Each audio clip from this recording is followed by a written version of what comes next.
Friends, இன்றைக்கி நம்ம TNPSC group எக்ஸாம்ஸில் 9வது வகுப்பில் இருக்க இயல் 6 மட்டும் பார்க்கலாம். சிற்பக்கலை கல், உலோகம், செங்கல், மரம் முதலியவற்றை கொண்டு கண்ணையும் கருத்தையும் கவரும் வகையில் உருவங்கள் அமைக்கும் கலை சிற்பக்கலை.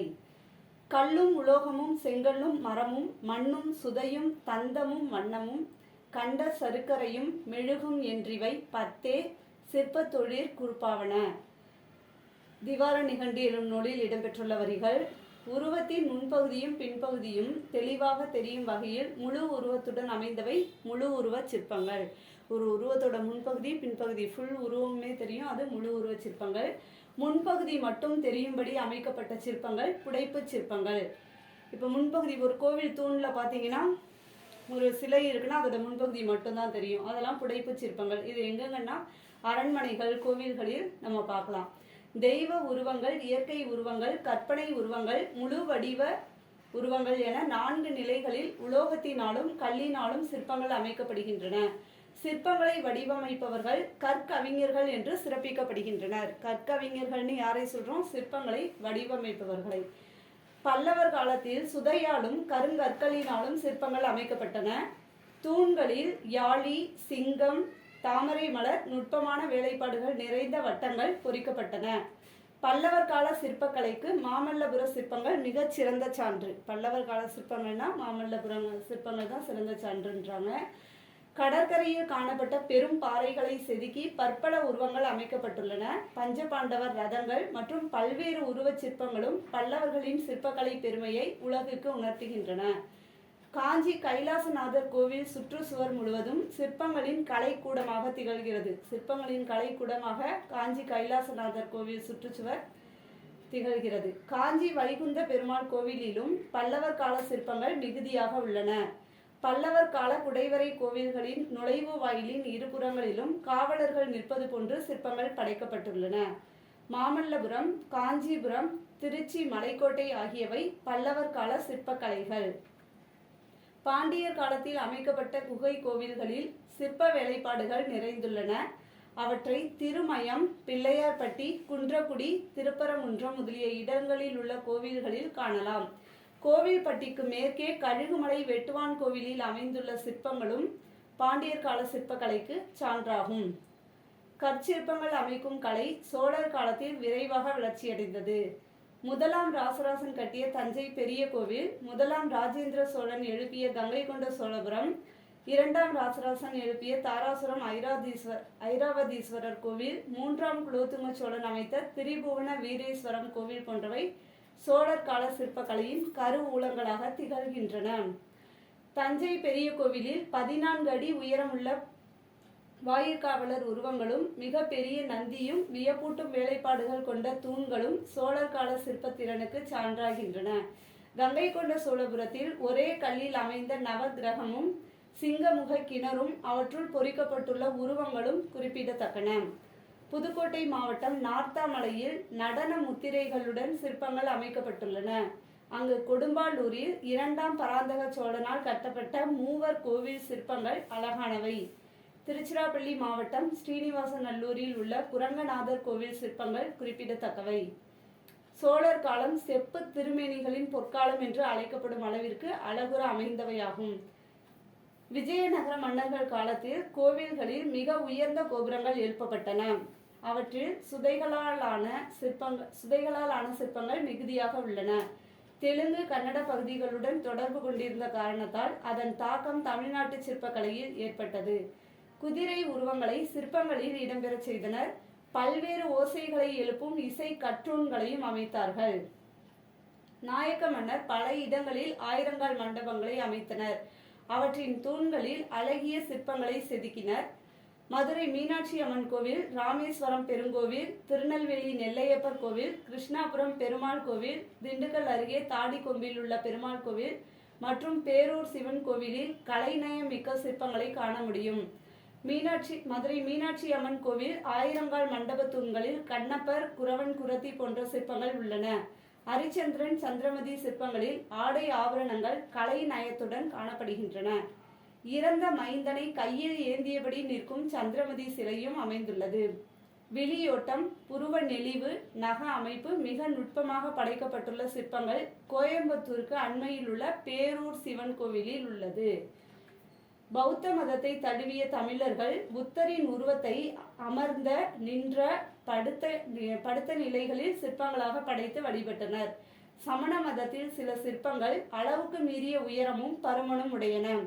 விழுப்புரம் மாவட்டம் செஞ்சிக்கு அண்மையில் உள்ள திருநாதர் குன்று எனும் இடத்தில் ஒரு பாறையில் 24 தீர்த்தங்கார் உருவங்கள் புடைப்புச் சிற்பங்களாக செதுக்கப்பட்டுள்ளன.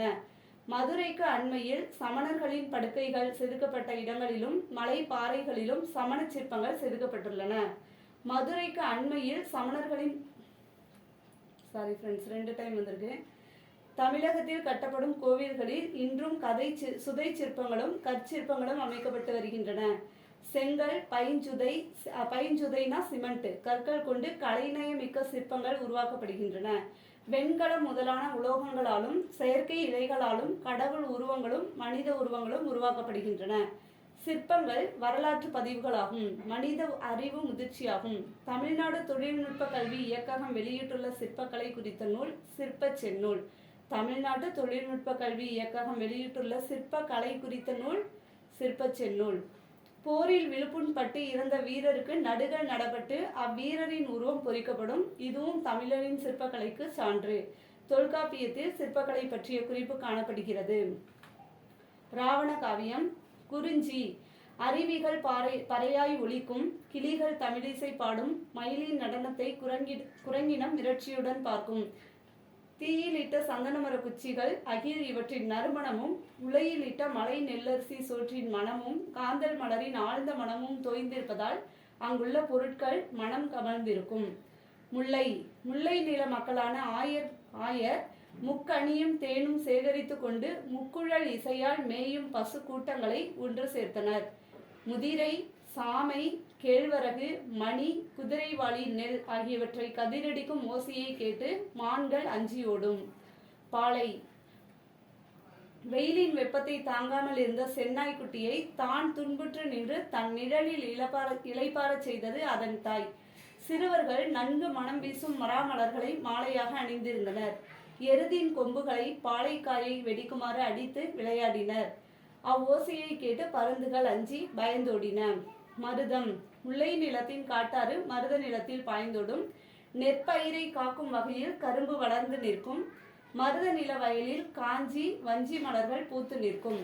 சிறார்கள் வைக்கோற் போர் குலுங்கிடும்படி ஏறி தென்னை இளநீர் காய்களை பறித்தனர். பின்னர் காஞ்சி மர நிழலில் அமர்ந்து அருந்தினர்.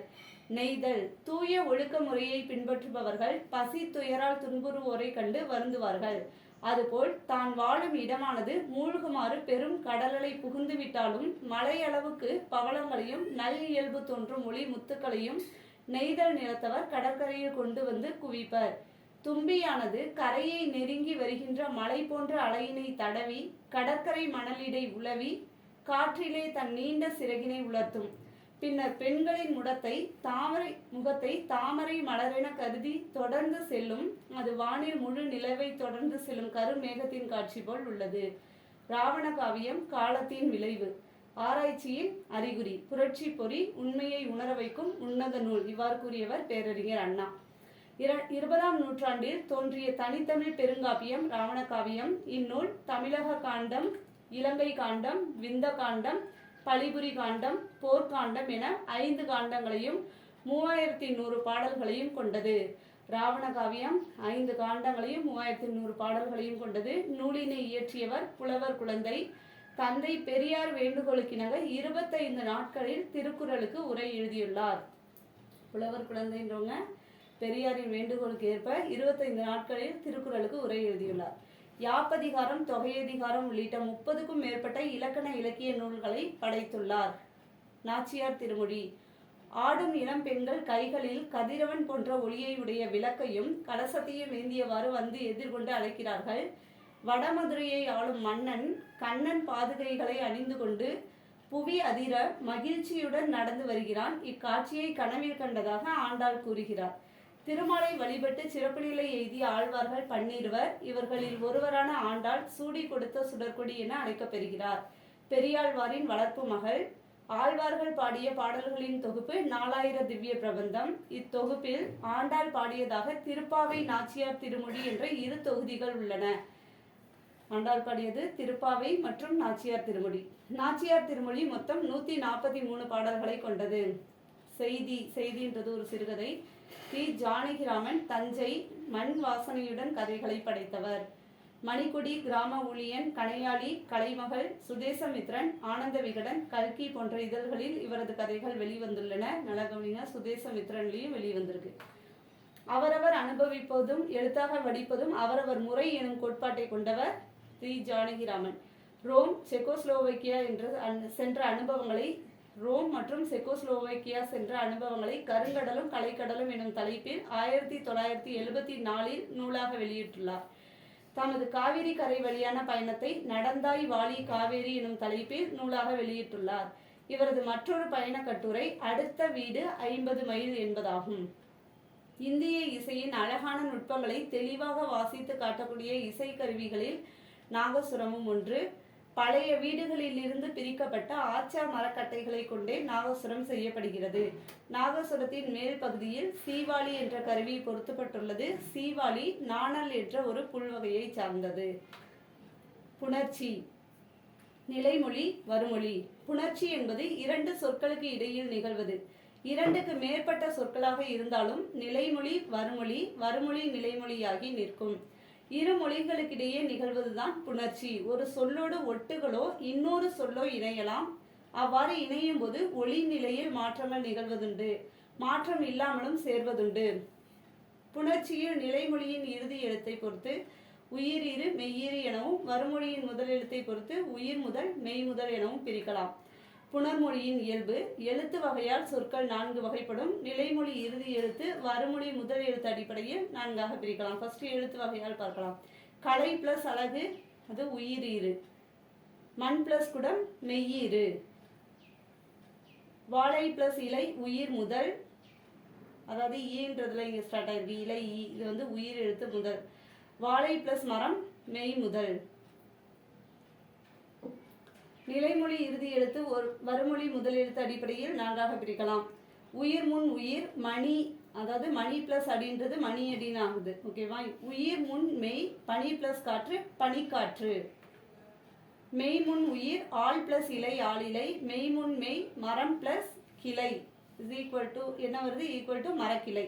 இயல்பு புணர்ச்சியும் விகார புணர்ச்சியும். புணர்ச்சியில் நிலைமொழியும் வருமொழியும் அடையும் மாற்றங்களின் அடிப்படையில் புணர்ச்சியை இருவகைப்படுத்தலாம். புணர்ச்சியின் போது மாற்றங்கள் எதுவுமின்றி இயல்பாக புணர்வது இயல்பு புணர்ச்சி எனப்படும்.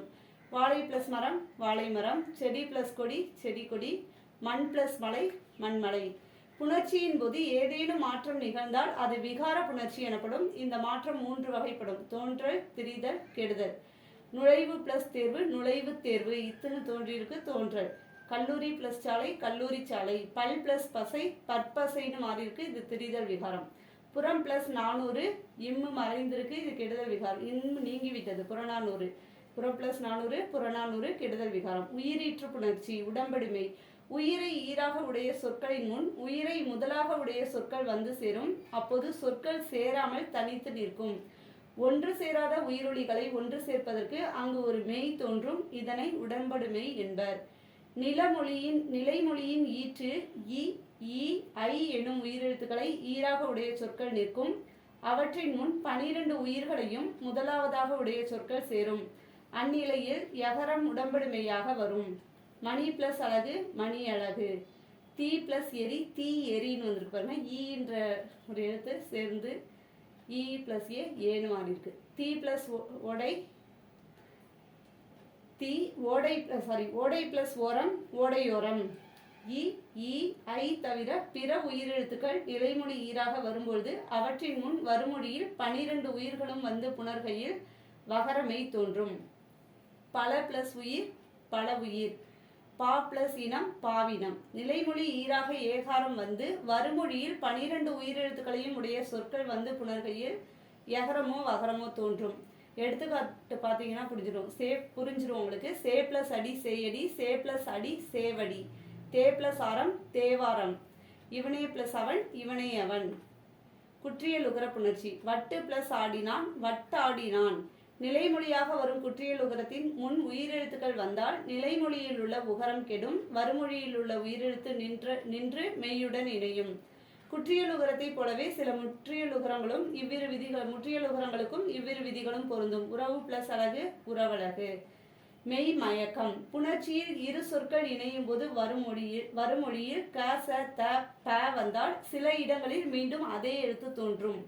இதை வழி மிகுதல் என்பர். இது போன்றே சில இடங்களில் மெல்லினமும் மிகுதல் உண்டு. குறிப்பாக ஞ ஞ ந ம என்ற 4 எழுத்துக்களும் இவ்வாறு மிகும். மெய் பிளஸ் மயக்கம் மெய் மயக்கம், மெய் பிளஸ் ஞானம் மெய் ஞானம், செய் பிளஸ் நன்றி செய் நன்றி. வேற்று நிலை மெய் மயக்கத்தில் ய ர ல முன்னர் மெல்லினம் மிகும். வேய் பிளஸ் குழல் வேய்குழல், கூர் பிளஸ் சிறை கூர்ஞ்சிறை. புலி என்னும் சுவை பெயர் முன்னர் வல்லெழுத்து மட்டுமின்றி மெல்லினமும் மிகும். புலி என்னும் சுவை பெயர் முன்னர் வல்லெழுத்து மட்டுமின்றி மெல்லினமும் மிகும். புலி பிளஸ் கறி புளிங்கறி, புலி பிளஸ் சோறு புளிஞ்சோறு. உயிரிழத்தை இறுதியில் கொண்ட மரப்பெயர்களுக்கு முன்னர் மெல்லினம் மிகும். மா பிளஸ் பழம் மாம்பழம், வில பிளஸ் காய் விலங்காய். பூ எனும் பெயர் முன்னர் வல்லினத்தோடு மெல்லினமும் மிகும். பூ பிளஸ் கொடி பூங்கொடி, பூ பிளஸ் சோலை பூஞ்சோலை. நன்றி.